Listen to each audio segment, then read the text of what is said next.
Yeah. So we've got another week of Steven. But before that, Tooch, have you watched any Bears? Oh, man, I haven't. Steven's been taking up my life. All right. The Bears has been excellent. Primo shit. We haven't seen today's episode. Yeah, and I'm also kind of behind on last week's Star.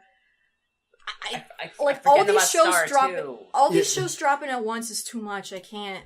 A couple things I want to talk about. There's another Baby Bears episode that's very good. So good. So good. Weirdly good. It goes in a place I did not expect. They aired one of my favo epis ever, which is called Fashion Bears, where the bears get clothing so they can go get boba tea. And then it's a spiritual successor to Yard Sale, where each of them goes on a crazy, goddamn, harebrained adventure that all meet up at the end. And it's a laugh a second, total riot of storytelling and humor. It's amazing. I love that show so much. And there's also an episode called Bear Flu that's very relatable for Nikki because he's a big baby when he gets sick. The bears get sick and they're total babies about it, and Chloe has to take care of them. It's very Chloe heavy, which is always very nice. Good. And then the CDC freaks out. Yeah. But no, like, Steven has completely just immersed my fucking world. I completely forgot about every other show on television except for, obviously, BoJack, because I'm obligated. Yeah, that is fair, but I want to say to our listeners, don't forget about We Babos, and don't forget about Star. We've got to talk about Star Season 2 at some point, because it's very different. Yeah. From what we've seen so far. From what we've seen so far, it's very weird. Like, I like it. Yeah. Okay, so where did this week start? Because Gem Hunt is where it started? All right. Yeah. Yeah, that's right. So, Connie goes on her first mission to the Great North, which I think means Alaska. No, not Alaska, Canada. Same thing. I hope in this universe, Alaska is just part of Canada, because who fucking cares? Yeah. They should just have it. Yeah. And because they're looking for corrupted gems. Right. And Pearl is with them. It's just Pearl, Connie, and Steven. And it turns out there's 2 corrupted gems, which Pearl didn't know about, so they split up to find them.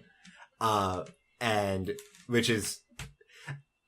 They make a couple of Scooby-Dooby jokes here, like, that was a thing. I'm like, really? Connie's idea was that? All right. And then there's the bit, it's like, what if it was just a person in a mask? That only happens in cartoons, usually about property disputes. And even the promotional art was Scooby-Doo based. Yeah, that was so cute. Freaking Amethyst just transformed into Scooby. I love how Pearl is full mom mode this whole week. Yeah, and this episode is like such a refreshing breath of air, which is like, Pearl is just being Pearl, and it's fun. We're gonna have fun with Pearl. We're not gonna cry. She's gonna be uptight, wiener-ass mom. And she's really funny. Remember, you humans need to eat. Yeah. I'm just gonna keep talking until somebody responds. Yeah, is this about the favorite gem thing? I was just joking. Honestly, that was so zany that if it went any harder, it would have honestly been out of character. But I fucking loved it. I love it so much. Yeah, in the art, Pearl is Daphne. Garnet is Fred. Steven is Shaggy. Connie is Velma. Scooby is just Amethyst as Scooby. But yeah, so they get split up. They have some fun adventure time. Connie is really adamant that she can handle this. She's read all about the punishment of nature. All the survivalist stuff. It's fun. And then they run into the monster, and they realize that the monster is being pursued by Jasper. And then it's like, oh, shucks. And Connie gets overwhelmed, and she's like, I thought I was prepared to do this, but I'm not actually prepared to do this. She calls Pearl. Pearl shows up. Jasper shows up. It's a mess. Jasper steals away the 2 corrupted gems for her nefarious purposes and walks away into the snow. Pearl has a great line. She has a great line. Where's the monsters? What's going on? Jasper!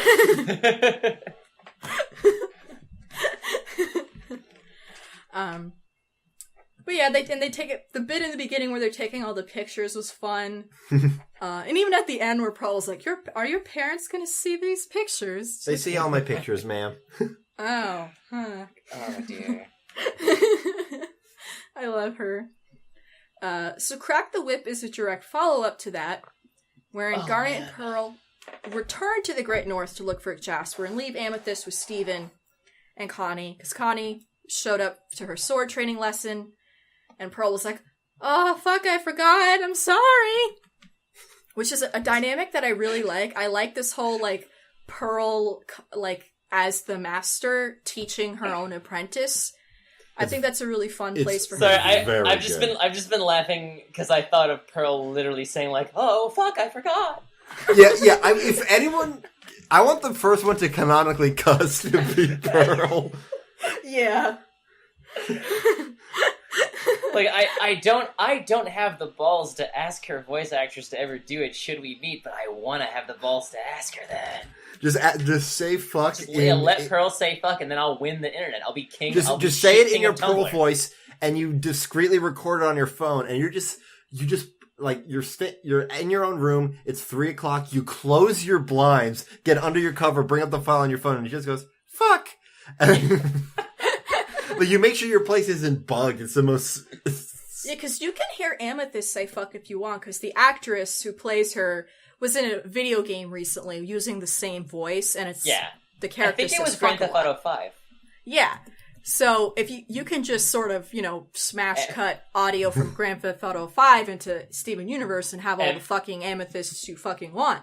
People have done it, and like it's not as big of a deal because it's like no shit, Amethyst cusses swears. Oh shit. Yeah, she wasn't a specific character. She was just randos and pedestrians. Okay. Yeah. So yeah, you drive a car and they go fuck. So Steven, Amethyst, and Connie hang out. They try training, and Amethyst is like, "That's lame."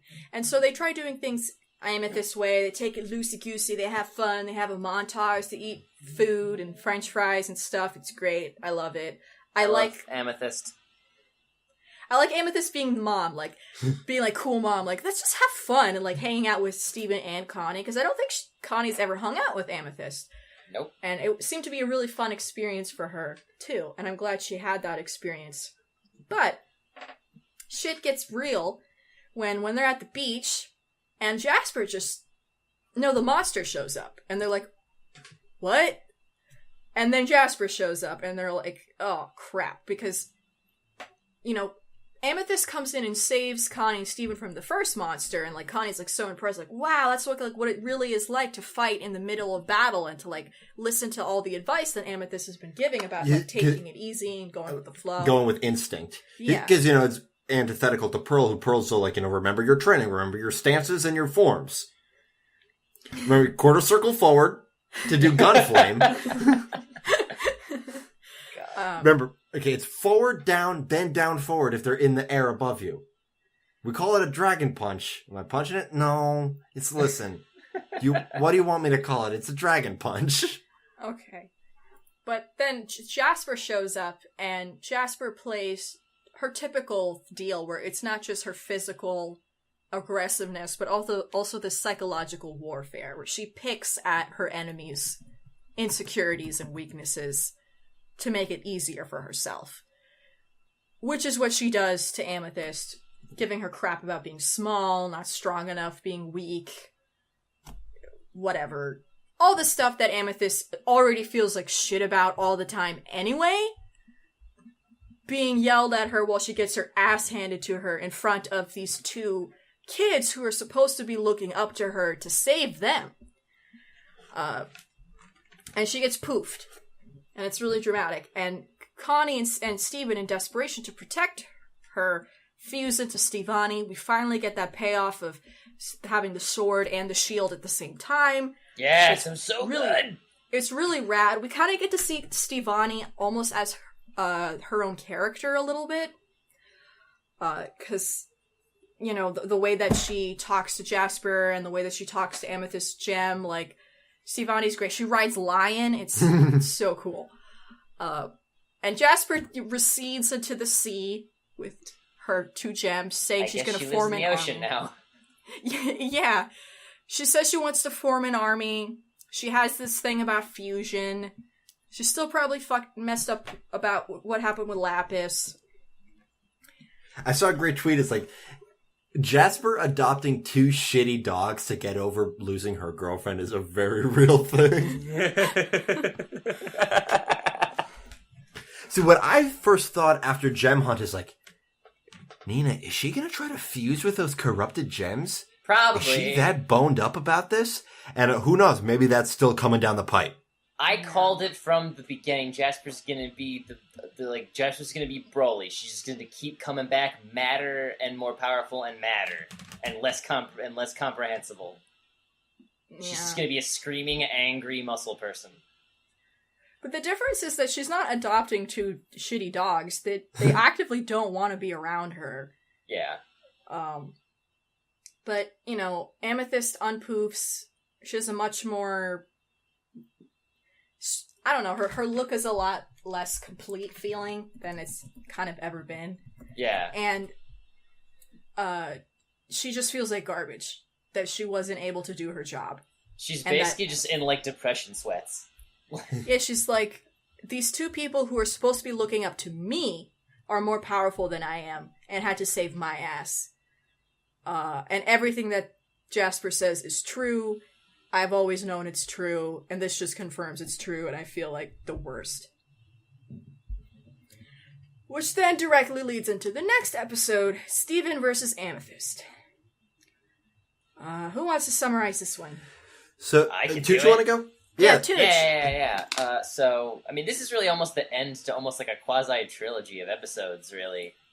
Yeah. So, almost quadrilogy, because Alone at... Was it Alone at Sea? Was that what it was called? With Jasper, yeah. Oh, okay. Yeah. The sea one started this whole Jasper quadrilogy. Right. Well, it's not over. Jasper's still out there. Well, this this arc of Jasper coming back. Right. Okay. And so, this episode takes place immediately after the last episode. Like Garnet and Pearl come back from looking for Jasper, and then Steven's like, "We just fought Jasper," and they're concerned about Amethyst, and Amethyst is like, "Oh, whatever. I'm fine. I'm Amethyst." Blah, blah, blah, blah, blah. Shenanigans. I'm gonna eat an entire fridge, and she makes egg salad. In the food processor, food disposal. Yeah. God. And so but Pearl starts her little training shtick and mentions the Pearl stickers, which I want. The Pearl points. I love Pearl points. I want Pearl points. And the Pearl pouch. I want Pearl points, but I have to earn them. Otherwise, they're not real. I love her whole system of positive reinforcement. She's like, this has been working so well for Steven. And she's so happy to do it. Oh my god. And so Amethyst is like, oh, you know what? I went in on it. And Pearl wasn't there for that whole Stevani fight, so Pearl just thinks that Amethyst is trying to help me out. She's given Steven another friendly rival. Friendly rivalry. But no. Throughout this whole montage of training, Amethyst is legitimately trying her best with Steve, but she's very frustrated and unfocused, and Steven is doing better. And Pearl doesn't help because she thinks it's all a goof, and it's don't try to lose too hard. And Amethyst is like, Pearl, oh my god, I'll kill you. Yeah, because even after all this time, Pearl still can't read Amethyst. Okay? Pearl can't read anybody. Pearl has a really hard time understanding what's going through other people's heads. She's too busy being kindergarten teacher right now to care about her new students' feelings. And then basically, it all comes to a boiling point where Amethyst confronts Steven about it. It's you're better than me now. So it's I'm the worst crystal gem. And you used to be Krillin, and now I'm Krillin, and I can't handle that. Well, even before that, Steven does something kind of similar, kind of befitting this arc, kind of where Steven tries to help people by getting a little bit too intrusive into their lives, and it has varying outcomes. In this case, he tries to make Amethyst feel better by basically letting her win in his fighting game. Very condescendingly and very, obviously. In his Samurai Showdown Yeah, with Well, it's Lonely Blade. Lonely Blade, yeah. And Amethyst is like, why are you doing this to me? You know, and it is sort of creating this pattern of Steven, like, not really trying to help, but not always going about it in the best way and not realizing the impact that it can have on people. The ending is honestly really great, though, because they get into, like, a fight, and at first you think, like, oh, man, like, is this gonna go, like, to a really bad place? But it's like, no, they're fighting over which one of them is worse. They're like, you're so fucking amazing. Like, no, I suck. You're great. Like, I'm dog shit. You're hot shit in a champagne glass. I'm cold diarrhea from a hobo's ass. And so they fight back and forth like that forever in this hilarious sparring match where they like, and then Steven gets that new power where his bubble can turn into like a mace, Yeah, like a morning star. Like, that's dope. And then they just, and then Pearl like catches them. You've ruined the ruins. But yeah, they both reach this point where they kind of express their insecurities, but like, this is the first time Steven has ever... This is the most direct Steven has ever been about his insecurities with his whole existence. Yep. And even then, he's not 100% straight with his fears about it. And even Amethyst is like, you know, her first reaction is to laugh, like, oh, Steven. So I feel like we're gonna... With the way things are going, I feel like that's gonna come out more. I mean, it definitely came out more in the next two in the half-hour episode that came after that. And it was also, we first saw it in Stephen Floats. Yeah, exactly, where he's just like those are complicated feelings. They're similar. They're both incredibly insecure about who they are and who they're supposed to be. But whereas Amethyst kind of buries it down, and tries not to... I don't know, she buries it, but she's always aware of it. Steven, like, pretends it's just they don't exist. Yeah. To the best of his ability. To a point where it can be harmful just how much he's ignoring his problems. So they're gonna bubble over more and more and more, I think, as the series goes on. But they reach an impasse, and it's not all over, obviously. You're not gonna overcome your insecurities in a day, but they at least feel better about their relationships to each other, and they're more like equals now. Instead of it being like, oh, all the gems are like Steven's guardians, now it's like, we're partners. We're the same, and we can feel like we're equals. And that can be a different place of comfort. Yeah. And now, for the recap that you've been waiting for, Bismuth. This was the big episode that's been built up from the front, and that it's not... we knew stuff that was going to happen because, like, Vanity Fair, like, some actual-ass, like, news outlet reported on this. Because the story was there's a new gem who's voiced by Uzo Aduba of Orange is the New Black, who's an amazing actress. Yes. It was very good in that show. Mm-hmm. Even though I haven't watched the last two seasons, like, it was definitely good in what I watched. Mm-hmm. And Nina's prediction of where she comes from was spot on, which was really just a matter of remembering. Yeah, it was just a matter of remembering, like... that there was a gem in Lion's Mane, and it looked like a bismuth. Bismuth is the fakest looking gem in the world.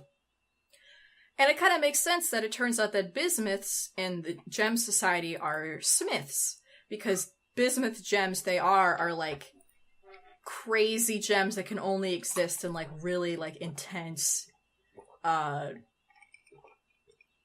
volcanic it's nature at its most bonkers. Yeah, pretty much. Yeah. When the rules start breaking, once right angles start appearing, all bets are off. Yeah, pretty much. That's fucked up shit.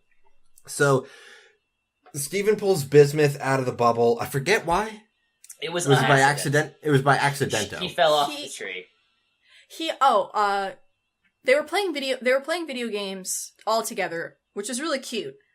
And then Lion kept trying to eat Steven's commemorative roller coaster shirt from Funland. And he was like, how am I supposed to remember that I rode the roller coaster? And meanwhile, he puts it on his shrine with, like, the picture and the pin and all this stuff. So he's like, I'm just going to put it somewhere where you can't get it. And then he goes inside Lion to go put it away. Yeah. And then he falls He mentions how, right here on this magical tree that seems to exist for no reason and is totally stable. Crack! So he unbubbles bismuth. By accident. Then they do a Wander Over Yonder style title card where it's in the middle of the episode. Yeah. Because at first Steven is panicked. He's like, oh shit, I fucked up. There's a gem in here. Because at this point he's used to gems as being bad. This is a line from the episode. Every time a gem shows up, they try to kill me. Yeah.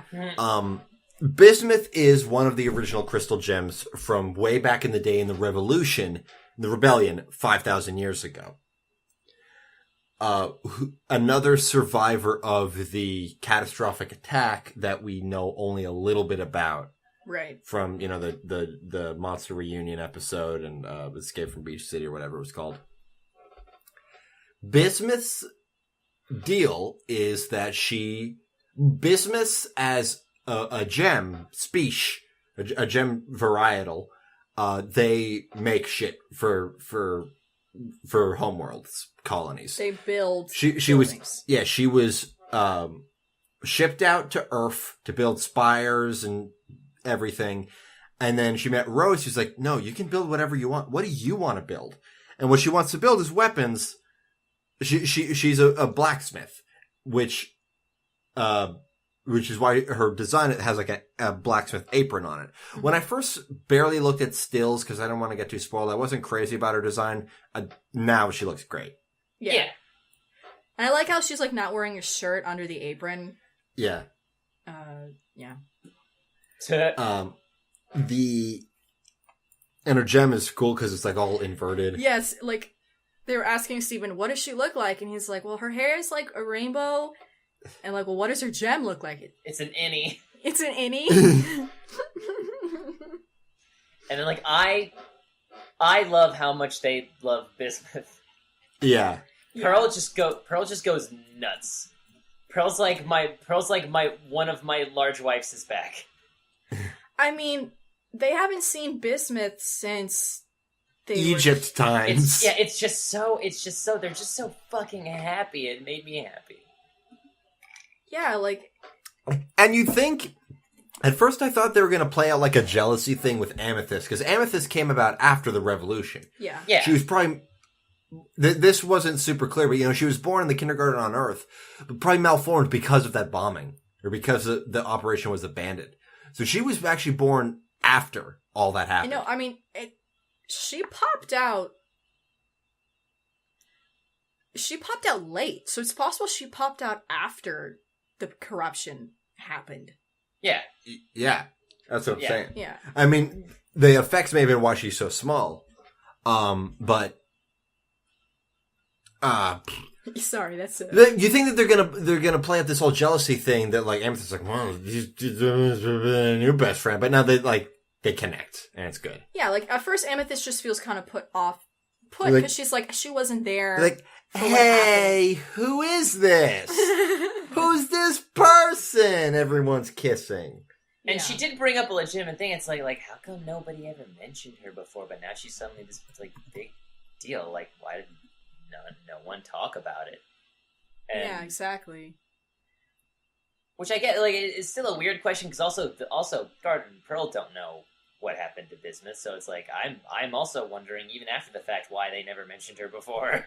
Yeah, because we find out that she created all of the weapons fought in the rebellion that weren't built in, like Rose's sword, all the swords that Pearl used originally, presumably the cannon, everything. She made it all. She has this cool forge.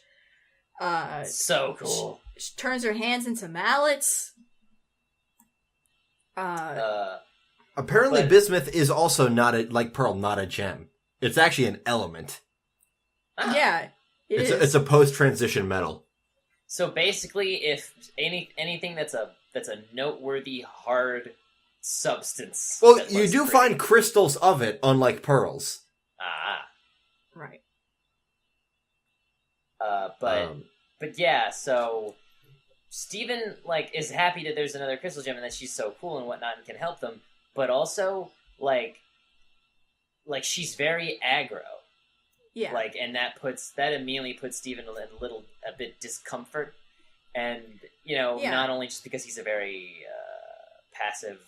pacifist person, but also, like, I also interpret it a little bit as, like, he's human, and, like, this is, like, just Gems. It's like, Gems can fucking take this kind of pounding. He kind of can't. Yeah, and, well, part of that was, like, Bismuth comes at the Gen Rebellion from a Crystal Gem Rebellion from a very specific kind of angle, where her whole deal was that whenever she mentions Homeworld Gems, she always calls them, like, elitists. Those snobs, those elitists who create this world where I can't be a part of, where I build them their theaters and their palaces where I'm not allowed to go. And with this rebellion, I'm going to take, I'm going to, like, show these elitist assholes what's for and, like, shove it in their face and get back at them for all the injustice that they've done to me and other people like me. Unlike, say, Rose's perspective was just like, I just kind of want to protect life and let it live, right? Yeah. And Bismuth has this, like, all the Crystal Gems has this amazing adoration for Rose. And from her, it was like she was told she could be anything that she wanted to be. She wasn't, fixed into this role of, like, being a civil servant, of being this blue-collar kind of type worker who never gets credit for anything that they do and never gets to enjoy anything that they make. And she comes at it from a huge resentment of the diamonds, where immediately, that's like some of the first stuff out of her mouth when she talks about being a crystal gem, as opposed to, like, Garnet and Pearl, who was always, we have to protect the Earth. That's what it means to be a crystal gem. To be a crystal gem is to protect the Earth. For Bismuth, being a crystal gem is to fuck it to the man. Almost. Or at least that's the way she's internalized it. Her main goal is clearly, like, no, we gotta go to the homeworld and, like, murder everyone there. Which is something, like, Pearl and Emma and Garnet never mentioned the diamonds to Steven. That never was part of one of their priorities, where, Bismuth is just talking about them. Obviously we already know who they are by this point, but, So that's sort of like the first hint that she's a lot more aggressive. Yeah. Minded about this war. It's not about protecting, it's about defeating injustice.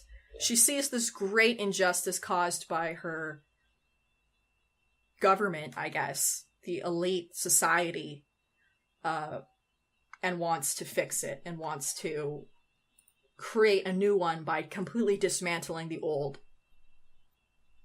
We also find out stuff about Rose. Yeah. She was also Earthborn. She was a quartz born on Earth. Yeah. Which is really interesting. It is. Like, that's what Bismuth said. Like, Rose was born on Earth, strong and beautiful, but still, like, just a regular quartz soldier or whatever. She was. Which brings up some interesting stuff, because there's a theory that has never been substantiated. I mean, there's the idea that rose quartz is actually pink diamond. Right. Which, I mean, it's possible, but. I noticed that no one was talking about that part, and I'm like, it's because you all don't want to fucking admit that your theory's wrong. No, I mean, yeah, kind of. It could be part of a whole deception thing, because I mean, listen, it sounds like I'm really hell-bent on this theory. I'm not. I just think it's interesting. I mean, it would explain why. Yeah. It would explain why Rose has this, like, irrational love for the Earth, where she's just, like, immediately enamored with this place. Yeah. I don't know. But, yeah, so... Basically... And where she would get her crazy ideas from if she was born on a place like Earth, as opposed to a place like Homeworld, where ideas are so set in stone. Yeah. Literally. Fuck off. Oh, we also learned about a couple of other crystal gems. Crazy Lace, Biggs, and Snowflake. I want to see them. Yeah, Crazy we need some prequels. Crazy Lace is apparently a kind of agate, or agate. I don't know how it's pronounced. Huh. which is also not a gem. It's like a silica. Right. It's crystallized, but all right. So yeah, but basically, everything comes to a head when, because it's explained to Bismuth that like, okay, well, Rose Quartz, like gave up her own body and gem and gave it to Steven, and Steven is not Rose Quartz, even though in some weird gem way he is. And so Bismuth basically is she very oddly immediately accepted. Because it works in her favor. Right. Yeah. And she liked the new rules that Steven did. Like, it's easy to paint her as like she's, this scheming person with this ultimate agenda. Not at all. But like, when Steven introduces these new ways of bonding, she's like, I like these new rituals, and she has fun, and she's fun. But her tendency for violence and just wanting to destroy what she thinks is wrong. I just realized that it was telegraphed in those rituals when she was watching Lonely Blade. When he finds the ultimate evil sword of infinite power. Yeah. She's like, yeah, homie, just use it. Like, Yep. we should have paid attention. Right. I mean, We should have stopped being so enamored by this cool new character. That's around when I called it. I called it when she obviously started talking like a whole bunch of revolutionary stuff about attacking the homeworld, and then obviously that part with the infinite power and just how important weapons are in destroying gems. And then I was like, yeah, okay, I put it all together. That like, yeah, Rose. That's why Rose bubbled her. The thing is, she made a weapon. What was it called? Like I don't know. The breaking point. The breaking point, yeah. Which was basically a piston. Break. Yeah, it was a piston that was meant to shatter a gem specifically. Like, she said that Rose's sword was made for a fair fight. It destroys the physical form. It proves the physical form without damaging the gem. This goes right for the gem. Right. This shatters gems. This is the best weapon I've ever created, and with this, we'll take the fight to Homeworld. Steven's like, that's not how we do things. That's not right. And we learned that Rose they had the same conflict with Rose. It was almost like a parallel confrontation where Bismuth brought her down alone to her, her smith, her forge, and showed her this thing and showed how it worked and what it could do. And it was like the same reaction where it was like, No. Shattering a gem is killing them, essentially. Yeah. We would be no better than they are. Exactly. We would be no better than they are. And because Rose and Steven's whole philosophy is that they want to try to convert as many gems as possible to their side and convince them that there's another way to live their life. Whereas Bismuth is saying, like, look, these are terrible gems. They've done awful things. They don't care about us. I don't care if they're just following orders. In order to build the freedom that we deserve, we have to destroy them and make sure they can never come back and hurt us again. And the only way to do that is to get rid of them like they would get rid of us. Yeah. And the nature of being shattered, it's still a little hard to understand. Like, we know it's the worst thing you can do to a gem is to shatter it. It's the most aggressive thing you can do. But we also know it doesn't necessarily mean the end completely, because Homeworld took all the gem shards, separate ones, and fused them together to create some kind of weird thing that is alive. The cluster. Yeah, there's they're like a fragmented consciousness that, seems in many ways worse than death. Right. Maybe that'll be Steven's, like, at the end of the show, Steven's ultimate power is he can just fix shattered gems. Maybe. I mean, he's working towards fixing corrupted gems, which is another kind of hell. A whole nother kettle of fucking fish. Right. So the point is, there's a confrontation in the basement of this forge where we learned. Yeah, Rose did the same thing. Rose, when she learned about this, defeated Bismuth in combat and bubbled her and hid her away where no one could find her, which shows a level of deceit and at least dishonesty in Rose's operation that we hadn't heard before, where she never came clean about this. Yeah, like, and that's an exchange. It's like, after Steven runs Bismuth through, she's like, I'll tell them about this. I'll tell them what happened. It's like, you are different from her.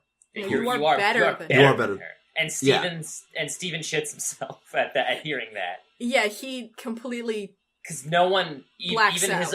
even his own rock mothers probably have never said that to him. Yeah, and probably can't even think of saying that to him. But we know that Rose has kept secrets. You know, yeah. Garnet has implied that before, but this is I feel like it's less necessarily deception because that's like negative connotations. I feel like Rose just didn't have the fortitude to be able to be that honest. Well, no, it was a lie of omission. No, she never said was, what happened to her. No, it was a tactical decision because Bismuth was incredibly popular with the crystal gems, and if she out told everybody what she did, then she would have gotten resistance from other members of the crystal gems. If she said she put her away for disagreeing with her, it worked in her favor tactically to just shush her essentially. And I mean, we can go back and forth about the ethical or moral, implications of that, but the point is, it's very much a gray thing, right? And Steven's different. The difference with Steven's like Steven ended up doing the same thing. It's like we can't trust her.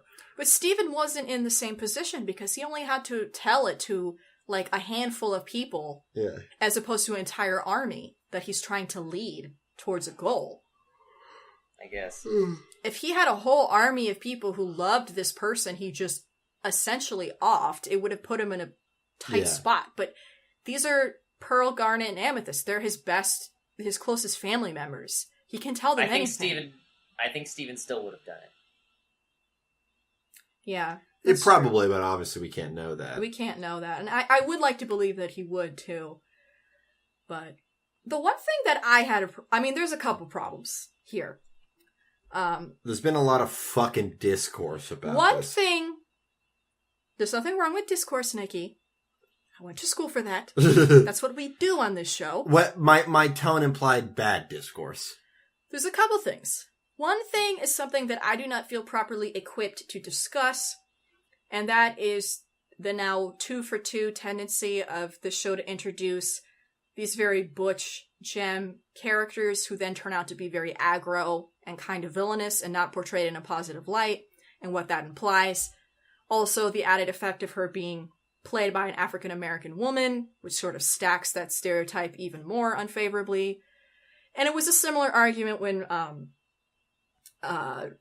Jasper? No, not Jasper yet, but Sugalite first formed.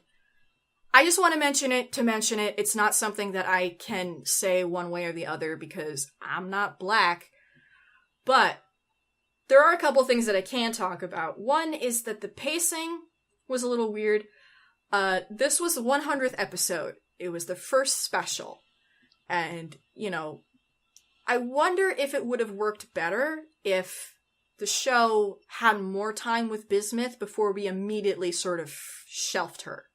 Yeah. We brought her out conveniently to raise a problem, and then immediately shelved her without fully answering the problem all the way. Which is a little... Knowing this show, they could have had time spent with her, instead of just doing those cute little interstitials, which were very cute, where we got to feel more like Bismuth was a part of the family or something, and then really felt the tragedy of, like, this difference of philosophy. I don't know. And it just sort of confirmed it was like, you kind of went into this and you're like, yeah, Bismuth is probably not going to stick around for some reason or another. I always knew that. So you're like, okay, what is the reason why they're going to shelf this? They're going to introduce this character, cast this amazing actress to play her, who gives an amazing performance, and just kind of put her away because she's a problem we don't know how to answer yet. I trust the Crooniverse to eventually answer that problem. Yeah. But they could have, I don't know, maybe took a little bit more time before. I feel like they shelved it. It's totally feasible that they might have considered that, like, just because, like, they're juggling a lot of different plot threads right now, and it's probably just a matter of prioritizing what gets arcs. Right. But no, yeah, you're right. That would have been a lot more of a slow burn, and would have had a lot more payoff. Right. And the other thing is something that I don't think I've heard other people talk about. I don't know, but it's been kind of bothering me for a while. is what it is to bubble a gem. Yeah. From what we've seen, it's depicted as a way to sort of let them sleep and let them rest. But it seems more like a coma, like a force-induced coma. Because when a gem is bubbled, they don't seem to be conscious of themselves. Like, when Peridot was bubbled and unbubbled, she immediately picked off right where she left off. And so did Bismuth, kind of. She got unbubbled and she was like, where the fuck am I? What the heck is going on? Had no idea how much time passed. No idea where she had been or what she'd been doing. Or had completely understood what happened to her. Whereas, conversely, when we see gems that are stuck in their gem state but not bubbled, they're very conscious of it. Like Lapis, or even like Pearl or Amethyst when they're poofed. There seems to be an element of temporal stasis in the bubble. Yeah, so we're not 100% sure, like, is it the bubble that makes it so they don't have a consciousness? Is it just when a gem is inside a gem, they're not? I don't know. So the solution at the end of Bismuth seems to be shattering a gem is wrong, because that means destroying them. It's better if we just lock them away forever, essentially in permanent comas, because we don't know what to do with them, because we don't want to kill them, because that feels bad, because killing is wrong. But is it really any better to, like, bubble them forever? Is that really any different? Thing, right? Like, we don't What's even, the difference between being dead and not dead? Like, we don't even know if Shattered is a 1-to-1 analog with being dead. Right. Because it feels like being bubbled isn't that different from being dead. It's just not permanent. It's essentially, and then, like, you're in a coma until someone decides to let you out. I guess the idea is like they want to... And if the whole idea is we want to preserve life and not destroy it because that's wrong, that doesn't really seem like living to me. Living in a bubble isn't living. Yeah, but also, like, their goal is eventually to find a way to uncorrupt them. Right. And, like, they can't let the corrupted gems run free. But it's not just the corrupted gems. It's gems that we just... It's also like a prison. Because that's what Rose did to Bismuth. She didn't want to kill her, because she says killing is wrong, but she wasn't going to let her live her life either. And it's more than just putting them away in a place where they can't talk to people. They literally aren't even allowed to think. I mean, I kind of think that would, like I wouldn't want them to be able to perceive the passage of time. They would go insane. I guess.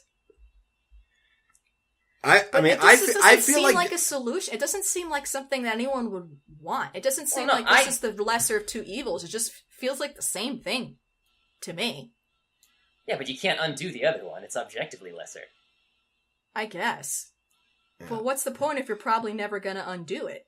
They are going to. I think the notion is that they're going to come back to it later, but they like every Steven is actively trying to uncorrupt gems. Right. Yeah, and I think the other, like, crystal gems, like, I feel like they've been very directionless. Oh, yeah. Like, I don't know, because that's the thing, Rose has been there for 5,000 years.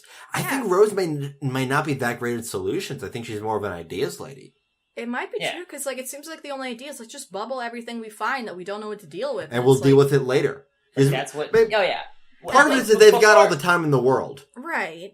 Before Steven, before Steven, that's definitely valid. Before Steven, the Garnet, Amethyst, and Pearl were just kind of like, just going through the motions because that's all they could do, and they didn't know if they would ever actually, if any of this would actually pay off. But it's like they didn't want to admit that, like, well, we literally have nothing to fucking do with our existence without Rose Quartz leading us, so we just had to fucking do this because it's all we know how to fucking do.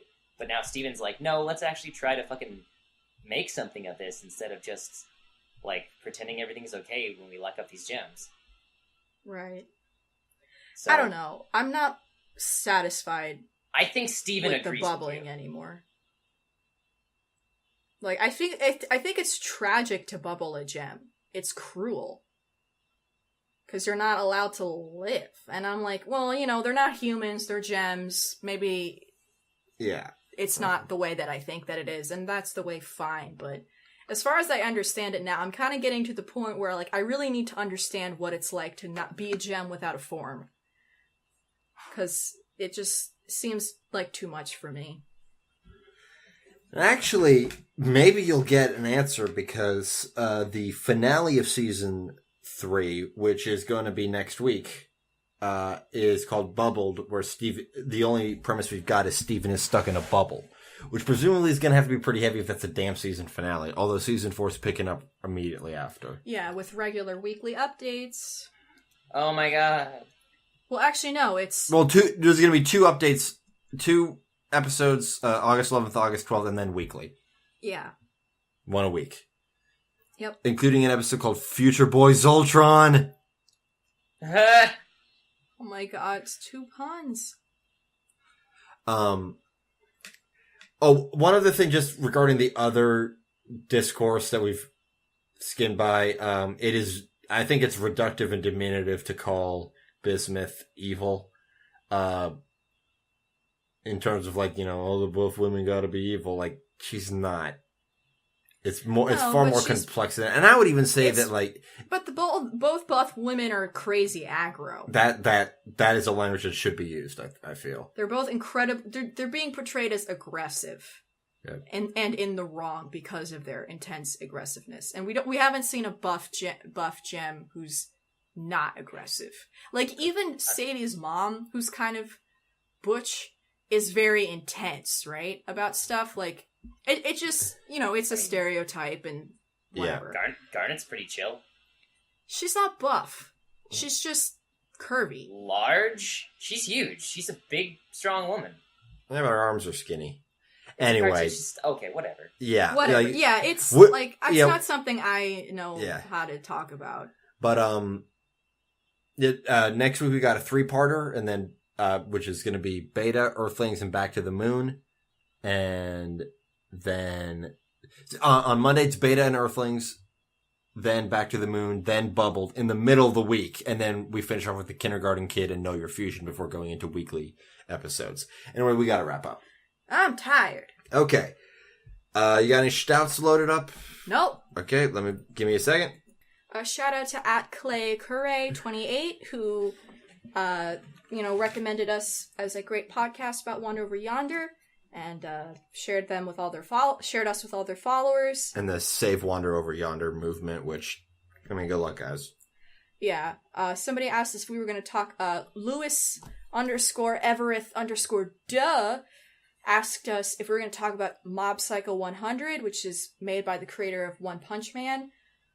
I'd like to check it out. I watched the first episode. It looks like a fun time. Yeah. All right. Animation Nexus asked, what was the song at the end of the Wander episode? I didn't listen. What was it?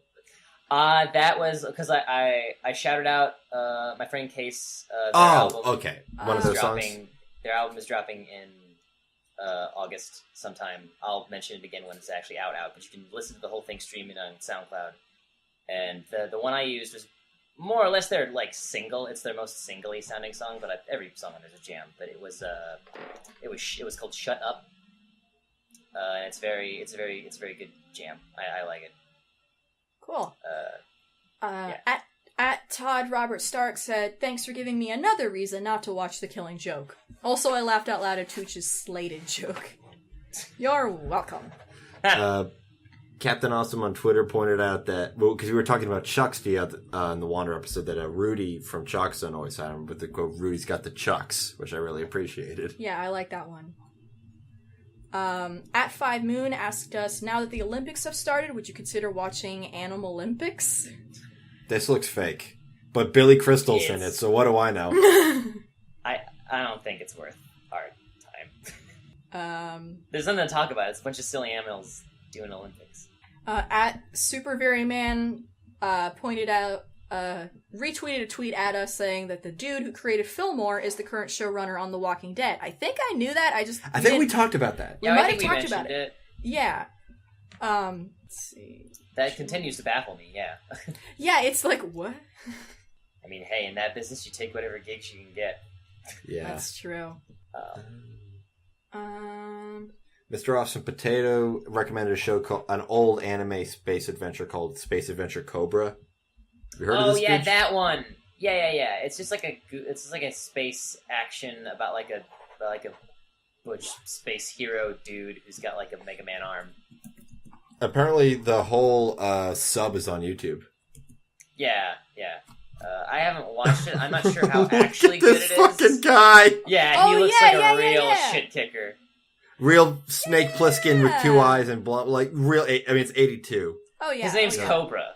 Yeah, fucking hell. Oh yes. Yes. I think the manga was originally called Cobra. It's some. I think I haven't seen a single episode, but it looks like some good pulp. Yeah, he run from 82 to 83. Jesus Christ. All right, yeah, maybe.